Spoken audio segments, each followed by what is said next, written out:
All right, my guest today is Eric Metaxas, New York Times best-selling author and general raconteur. Try to describe me because I'll take notes. You're mercurial. Mercurial? No. I would take issue with that. I hope I'm not really mercurial, but whatever I am, I'm your friend, and I'm always excited to be here. Thank you. Well, we're honored to have you back in Middle Tennessee. I want to start. You have a new book, Is Atheism Dead? And you answer that very well. Spoiler alert, you at least think it's on life support. Oh my gosh. I never know where to start with this because it's so crazy. First of all, I have to make clear, the reason the book is titled Is Atheism Dead is because in 1966, there was a famous or infamous Time magazine cover article that said, "Is God dead?" Kind of, asking the question, is science pushing God and religion out? This was kind of the secular elites decided to dump their depressing theory in the middle of America's living rooms in Time magazine, right? And so the thesis of this book is that since then, the evidence from science for God has become so strong that it's ironic and it's hilarious that science itself, the very thing that they acted like this is going to push the idea of God out, if you're paying attention, and a lot of people are scared to pay attention because they don't like what they see, but if you're paying any attention to science, science is pointing to God so dramatically that you have to ask the question, is atheism dead? And I'm here to say, for all intents and purposes, there is no question. There's not even any question. The answer would be yes, it's dead. And it's if you want to be an agnostic, that's great. We can talk. But the idea that there's no God, science essentially shuts that down, if you're honest. But not everybody wants to be honest about that because it makes them uncomfortable. But you make the case so well, and you don't do it in an obnoxious way. You just kind of walk the reader through the facts. I hope so. I want people to read this who don't agree with the, in other words, look, what's true is true. If I'm making something up, call me on it. Don't, I'm not here to just present an opinion. So I hope that this is, a lot of times people think, I'm going to give this book to my atheist neighbor. It's like, no, there's some people that they don't want to know. But if somebody's open-minded and maybe they aren't where we are theologically, whatever, I think this is a good book for folks like that, just to help them see that, in fact, this lie that we've all taken in for decades, that faith and science are at odds, that it's beyond not true. It's like ridiculous, actually. But the lever I think they used to cause the generic Christian to be ashamed of their faith was they tried to deconstruct the whole notion of creation. I mean, we lived with that for decades. Right. And there's just enough good science now that you really have to ignore the biblical. It's much easier to believe that in the beginning God created the heavens and the earth than it is to try to displace. Well, this is what's so funny. There are three, the book's divided into three parts. The first part is faith and science. The second part is biblical archaeology, which is mind-blowing. And the third part is kind of other stuff. Okay. But the first part, where I deal with science, there are basically three arguments in that first part.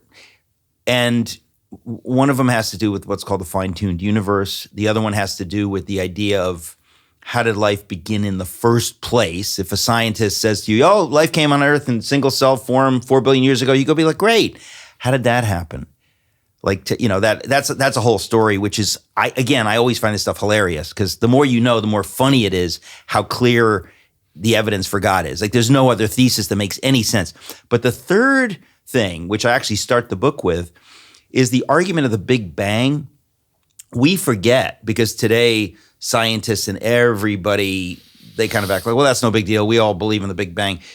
When the evidence for that began to come out, it made many atheist scientists extremely uncomfortable because it pointed to the idea of the universe having a beginning, which clearly implied that it was created, which it made them really squirm. And the number one squirmer was Albert Einstein.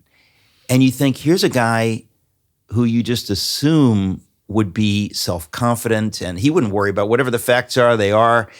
if Albert Einstein could be insecure, it helps us understand why our neighbors would say, well, that religion stuff makes me nervous. Albert Einstein, the facts said to him, the universe is expanding, whatever. He said, this smacks of religion, and I've got to basically bury this. And so he created this thing called the cosmological constant. The point is, it made him so uncomfortable that he kind of buried it. And then, 20 years later, when the proof was in, he had to admit, yeah, I was right, but I was wrong to not show he said it was the greatest blunder of his life, that he was squirming away from the implication of God. So it kind of makes you understand why the scientific community has often been, they've kind of swallowed that misconception. They think that if I say this, it'll be bad for my career. Albert Einstein was worried about his career. Can you imagine? It's kind of funny to me. Well, the outsiders, I don't think, imagine it, although it's a little more prevalent than it once was. But there's as much groupthink within the scientific community as there is within the theological community. Oh, my gosh. Thank you for saying that. Because that's actually the other thing about the book, is that this idea that it's kind of shocking how this is true through human history, how people are less interested in what's true than in advancing their career or not saying something that'll make them unpopular. I mean, we're living through that now, of course.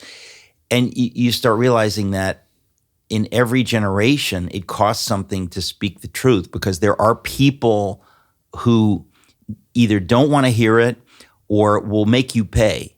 They'll basically say, "Oh, okay, well, you're not going to advance in your career. I'm not going to help you. I'm not going to publish your book. I'm not going to invite you to the conference, whatever."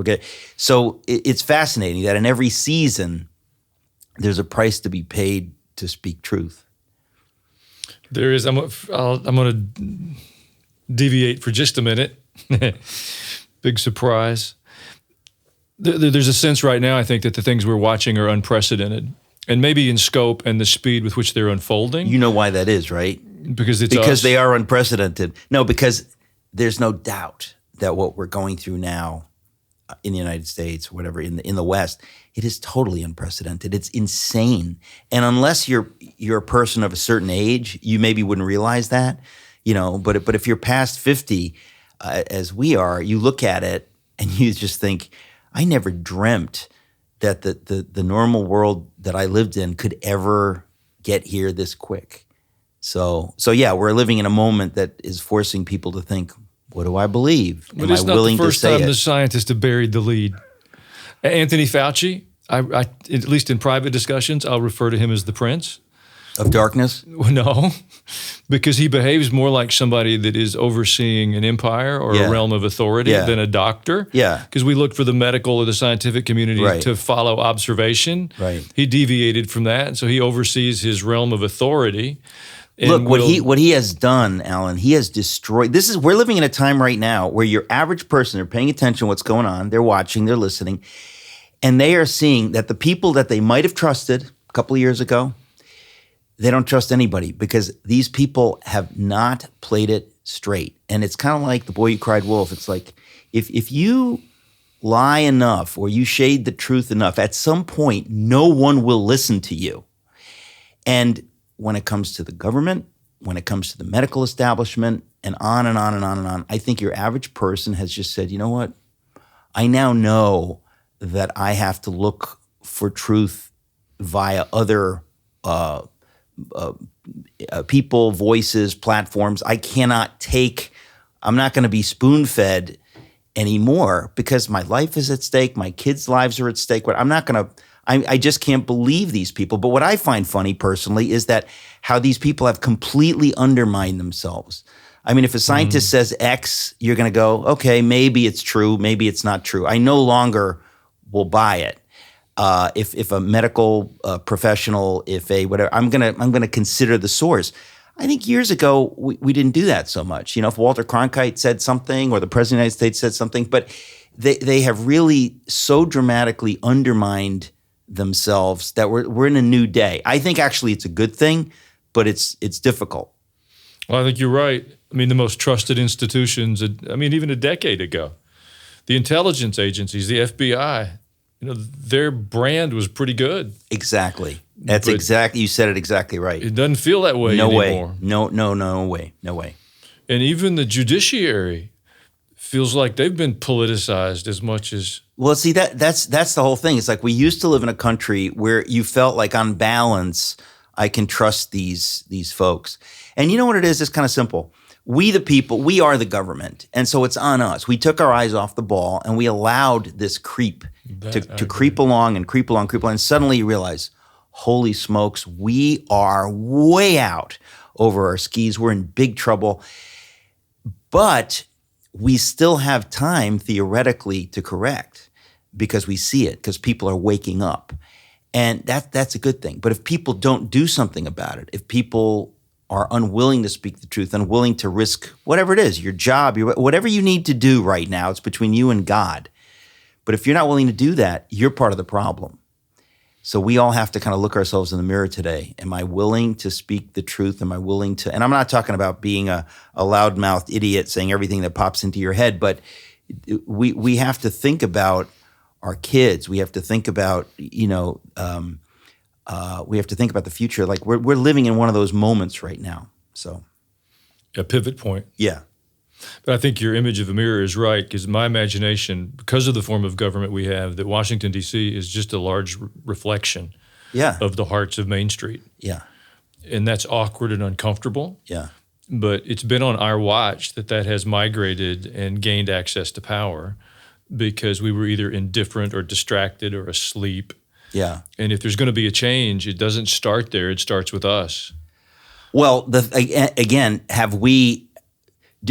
The question is if we will be willing to fight, because you realize that we have given power to people who don't represent us. I mean, more than half of the Congress, way more than half, doesn't have a clue about what the Constitution says about our history. It's clear from what comes out of their mouth that they're half nuts, and yet they have been elected.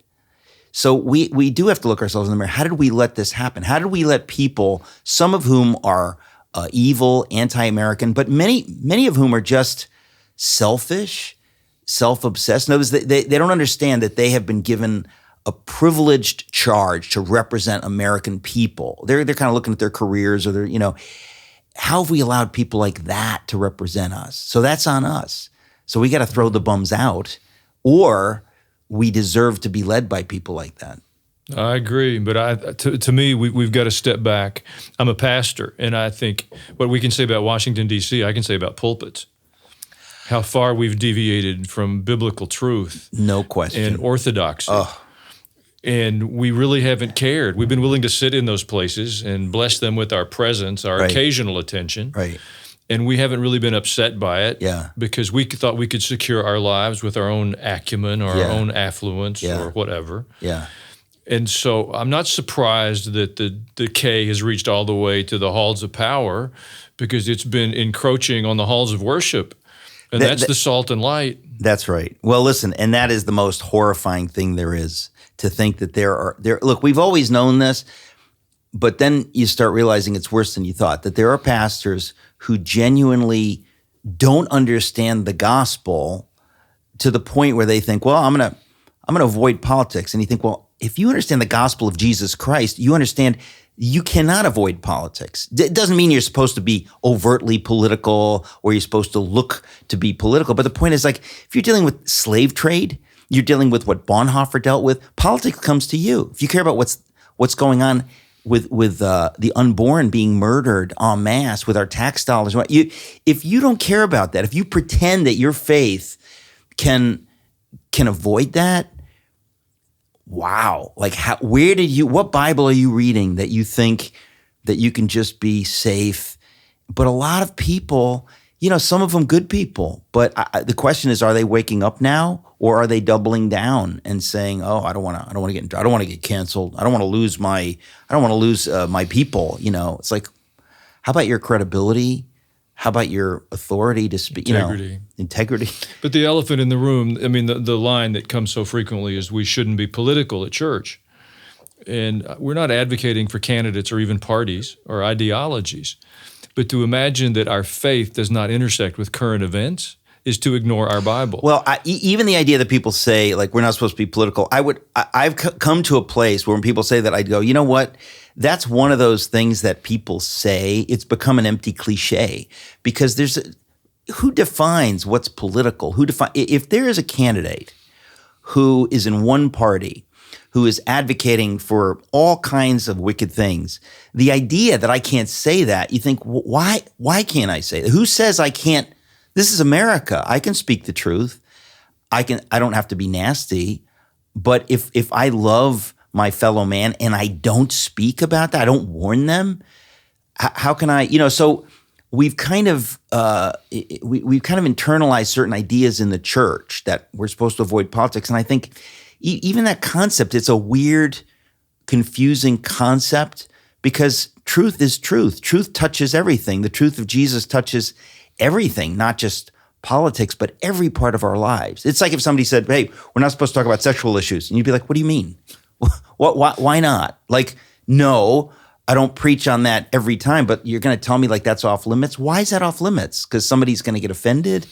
We have to be, it's almost like we need reformation where we just think differently. We think more holistically. And I think a lot of times we thought that I'm just going to talk about religious stuff. And you start realizing there's no such thing. There's truth and there's lies. So you take your pick. The government doesn't have any trouble stepping into our arenas and redefining marriage or family.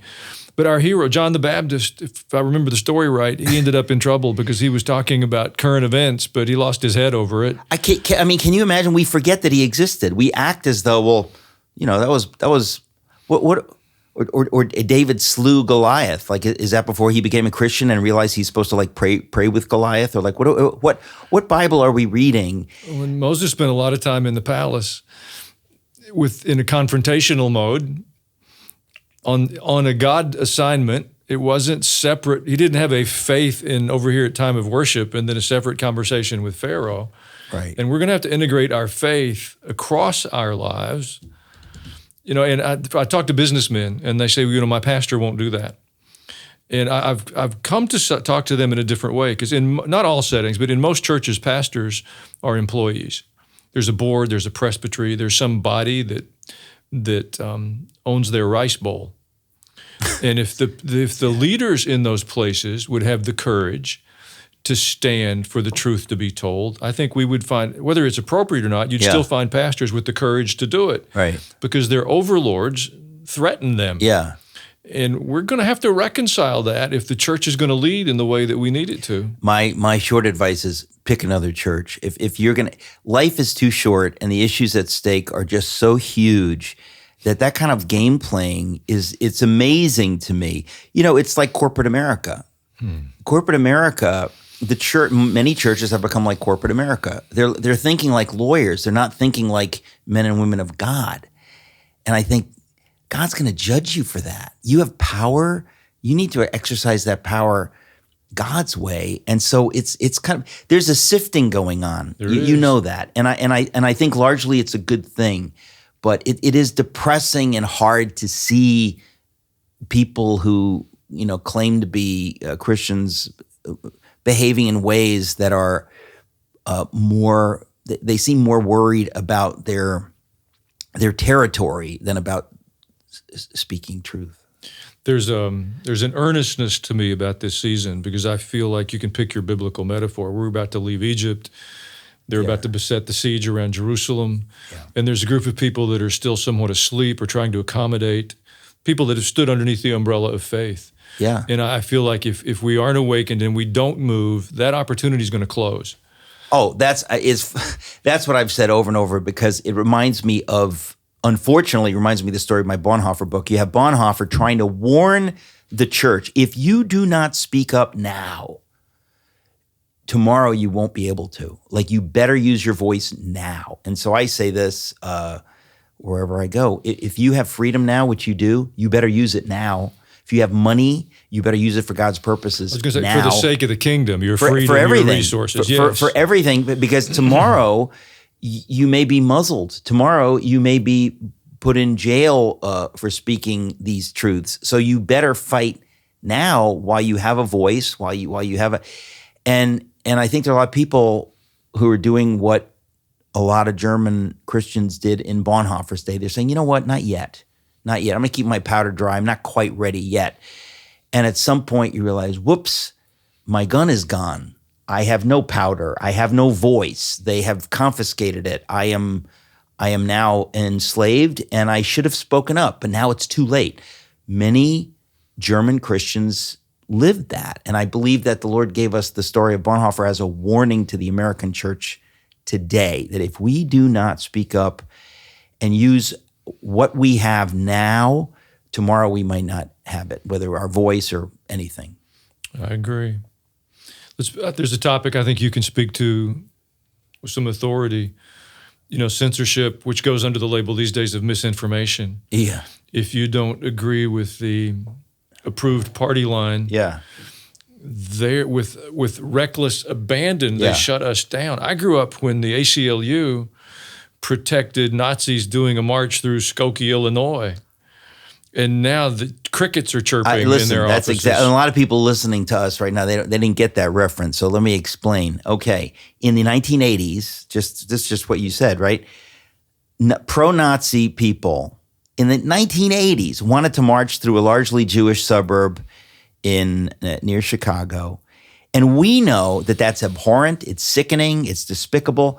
But we also know that in the United States of America, we allow freedom of speech. So if you want to say something vile, I can call it vile, I can think it's vile, but I'll let you say it because I'm not afraid. I believe the truth will win. We now live in a day when if you want to say something, and as you said, somebody disagrees with it, they want to shut you up. They no longer believe in one of the most fundamental rights in the Constitution, freedom of speech, freedom of expression. So my entire radio show was wiped off of YouTube because, and I wasn't even talking about this kind of stuff very much, but it was just enough that they completely shut it down. And I thought to myself, I'm really living through a time when my show, like, what am I talking about? What am I saying? I thought, wow, first of all, it's a privilege to lose something, right? It's a privilege to say, okay, for some reason, what I was saying was so threatening and troubling to some people that they had to try to crush it out of existence, right? But it's just made me realize that we're living through this stuff right now. This is not theoretical. It's not the future. And if you're not fighting, then you're probably helping the dark side. This is not a time to sit on your hands. This is not a time to say, oh, I'm just going to pray. You need to pray and act now. So it's crazy. I mean, it's weird. The book that we were talking about at the beginning of this is Atheism Dead. When I wrote this book, I wasn't thinking about some of the stuff we're talking about now, but I realized that the question of whether God exists is central to all this political stuff. Because what are we facing? We're facing Marxist atheist ideas. They are wrapped in terms like critical race theory or transgender or whatever it is. But all of this stuff comes from a view of the universe that says there is no God and science is on our side and we're going to put it forth. It's antithetical to the American self-government freedom idea that really can't exist without God. So we're kind of in a war between two worldviews. One that says there's a God, the other one that says there is no God. I mean, it's kind of amazing to me because when I wrote the book, I just wasn't thinking about that. But I thought that if you really want to talk about where does all the craziness come from? Where does the madness come from? This desire to crush freedom, to crush dissent. Where does that come from? Well, it comes from atheist Marxist thinking that doesn't believe in truth. It believes in power. And if you look, actually at the end of the book, I write about, let's look at the track record of atheism. Let's look at the track record of countries that said we're officially atheist. Let's see, how did those people fare? And it is so horrifying that we can't pretend anymore that, well, if you don't believe in God, it's kind of neutral. Let's be honest and let's look at the track record of atheism. Well, Eric's new book is Atheism Dead, and I highly recommend it to everybody, but especially if you are involved in the basic sciences, engineering, if you're in the medical community at any level. I started my undergraduate work in the basic sciences and grew up. My father was a veterinarian, so it felt personal to me, and they need that message. You know, we've had a little 2-year micro experiment of following the science. Right. And how's that worked for us? Yeah. We took faith out of it. We took the values of faith out of it. The Christians subjugated their faith to following a pathway of science, and we sheltered in place. And of course, it wasn't science. The irony is, if it was real science, it would have worked. It was people speaking for science who weren't doing science. Actually, the irony, and I say this also in the book, I say that somehow Christians also have internalized this lie that science and faith are somehow at odds, right? Not only is that not true, but what I find funny is that exactly the opposite is true. What we call science, modern science came out of the Christian faith. There's no way around it. And you have atheists and secularists who make it seem as though, no, it came out of the Enlightenment, it pushed against faith. That's simply not true. And I'm here to say we need to know that that's not true. We need to know that science comes out of Christian faith, and not only are the two compatible, but John Lennox, I quote him in the book, he actually says atheism is incompatible with science. Like, he clearly says atheism is genuinely incompatible with science. So this lie that you either pick rationality and science or faith, it's like a false choice. But the church has embraced, we've been deceived. Correct. Separation of church and state. If you separate the state from the church, the state becomes increasingly authoritarian. If you separate science from faith, science becomes increasingly authoritarian, because we have to have the perspective of a God and transcendent values in our government and in our science, or they will destroy us. We leave them to the most base part of human beings. And the church bought the deception. That's correct. And we've got to have the courage to step back. I was in a chemistry class in college, and they did one lecture on the history of science. And that lecture is what landed me in ministry. Not immediately, but I got so uncomfortable thinking about how science is a progressive thing. We learn generation over generation. The point I remember was Lamarck and the theory of acquired characteristics. We didn't understand genetics. And before Mendel got to his pea plants, we didn't know that we passed things from generation to generation. Well, third graders understand that now. And I'm sitting here in this university setting thinking, if I give myself to this, in 100 years, the third graders are going to be smarter than me. Why would I give my life to that? Now, I appreciate science and the process and the method, but there was this battle inside of me between faith and science, and which was more transcendent. Right. And I thought, well, maybe I'll just roll the dice on this God thing, and started kind of charting a new path. It was pretty scary at the time. But, you know, from where I stand today, we desperately need science, and we desperately need godly authority in our leadership in our lives. But apart from faith, they'll both crush us. Well, this is the thing, and this is why I'm hopeful for the season that we're in right now. This is a very tough time, but I believe on the other side of this, so many people are waking up. So many people out there, they might not have a voice. We kind of, if you watch the news or you watch media, whatever, you'd kind of think they don't exist. They exist. They're paying attention. They're making notes, and they're making plans. A lot of them are moving to places like Tennessee and Florida, and like people are moving places. People are making plans, changing things, homeschooling kids. There is stuff going on, and you know what it is. Really, what you just said, Alan, about truth is truth. The truth of God, there are no limits on it.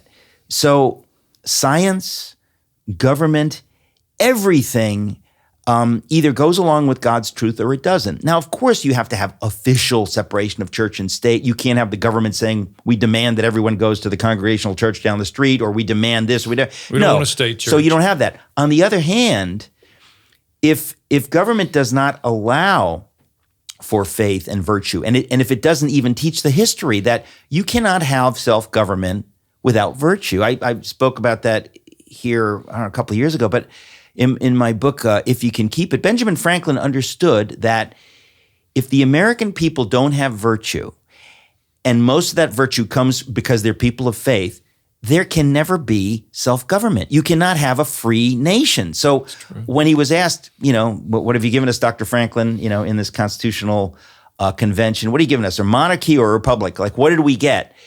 He says, a republic, madam, if you can keep it, because we are going to keep the republic by being virtuous, by doing good and governing ourselves, because nobody can force us. It's the irony, right? To be free means nobody can force me to be free. There's no magic formula.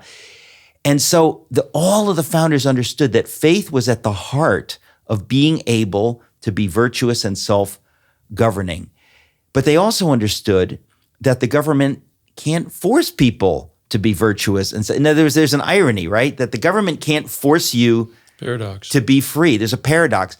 We used to teach that in schools, in public schools. We used to teach that this is how freedom works. This is how America got started, and this is why it works. If you don't teach that because you're afraid of talking about virtue or God or whatever, it goes away. And so the reason we are in the dark place we are now is because for a number of decades, we've played this game like let's just talk about the secular stuff. If you just talk about the secular stuff, you eventually have nothing. And that's why we are in this bad place. But I really do believe people are waking up. I think in the same way, the generations we read about in our Bible that were listening to the prophets but didn't believe they could ever lose the best parts of their lives. I think we imagined that what we had was unassailable. That's right. Our freedoms, our abundance, our liberties. Yeah. And we didn't understand how quickly they could crumble. And we have an assignment. I mean, you've said it in your books, but it's a lot more personal to us today. The COVID discussion to me feels like the completion of the government takeover of our healthcare system. Correct. They've used a pandemic to move in. And the reason they wanted it was there was so much money in it. Money. Pretty Imagine simple, that, right? a government that wants money. But the fact that we wouldn't understand that's human nature, and if you don't guard against that, it'll crush you. I want to say this just because it's so, we can get so depressed by all this stuff. But I want to say, and again, this was not intentional, but when I wrote the book, Is Atheism Dead? I just thought God in His mercy has allowed me to see such astonishing evidence for His existence and for the truth of the Bible. And I said, I need to put this in a book because even Christians often don't know this. We the world might not know it, but if we Christians don't know it, now we're really in trouble. And the Lord gave me two I won't go into it now, but basically some interesting science. I thought, oh my goodness, nobody knows this. I got to write about this. And then there was a biblical thing about biblical archaeology, discovery of Sodom, whatever. When I discovered this, I just thought, this is so amazing. I want to share it with everybody because I think it will be an encouragement. In other words, I think that I always forget the scriptures at Isaiah where it says, when the enemy comes in like a flood, the Spirit of the Lord will raise up a standard against it. I believe that the information in this book is part of this, the Lord encouraging us and saying, be of good cheer.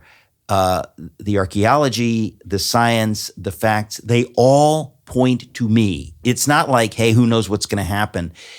So I want to encourage people that the Lord hasn't left us just to twist in the wind. He's given us, He's given us everything. But the stuff, but the science, I just feel like people are going to be amazed how much evidence there is for God that they never even heard of. And I just want to get it out there because I think, frankly, we need to be encouraged. If to be bold, we need the encouragement and stuff like that. But so I am generally very, very positive. We're in a war, but the Lord is with us. I agree. It's an important book. You need it will encourage you. I went through it this morning again, and it was a boost to me. If you're not in the habit of reading, you need a new habit. And if you want a good place to start, Is Atheism Dead is a really good place to start. Amazon will deliver it or wherever you get your books. Listen, no joke. One thing that I care about when I'm writing is it going to be fun to read? Because there are plenty of books out there, and I've got stacks of them at home. I don't read them because they're not fun to read. The writing is maybe a little tough, and we're all busy, and so I tell stories, and there's stuff in here. I think that reading should be at least a little bit fun, So I hope on that point, that I've done that. I would have read the entire book for chapter 28. In a footnote, you give us permission to use Metaxas razor. I laughed out loud and have been chuckling ever since. There are dumb jokes in every one of my books. And this one, some of them are hidden, some of them are out there. But yeah, there's it's too stupid even to try to explain, so we won't explain it. But thank you for reminding me of that dumb joke in that footnote. Thank you. No, it's good. You need the book. Stop saying I don't read. Just start saying I prefer to be ignorant. Maybe it will motivate you. Well, something I've never done before. I never in my life have kind of gone after atheists or whatever. But in this book, once I understood how intellectually dishonest some of them had been, we're talking about Christopher Hitchens, Richard Dawkins, the quote-unquote new atheists, I was blown away at their intellectual dishonesty. So I kind of go after them a little bit in the latter chapters of the book. I just said, it's not okay that they are essentially lying or avoiding the truth. But in other words, they seem to want to sell books or want to get applause, but they're not dealing with the facts. And some of their reasoning is so sloppy that I actually couldn't believe it, because these are intelligent people. But when it comes to this stuff, they're bad. They're terrible. And so the joke you're referring to has to do with Christopher Hitchens, a very arrogant comment he made. And then when I realized that, I just thought, this is like, anyway, we'll leave it there. But some of it I had fun writing, and I hope people enjoy it. Well, there have certainly been dishonest Christians, but the value of truth and integrity and honesty comes from a biblical worldview. Yeah. So anytime you bump into academics or scientists or any other powerful person that is trying to separate you from your faith, there's a fundamental dishonesty in that. It's one of the shocks in higher academics.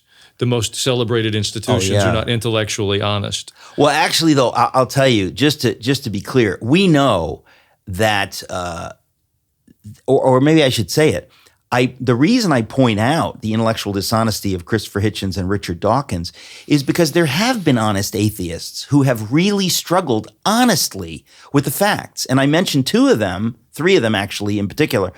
But the two most famous atheists really of the 20th century, Jean-Paul Sartre and Albert Camus, these French existentialists, they really believed there is no God, but they were smart enough to know that's not a good thing.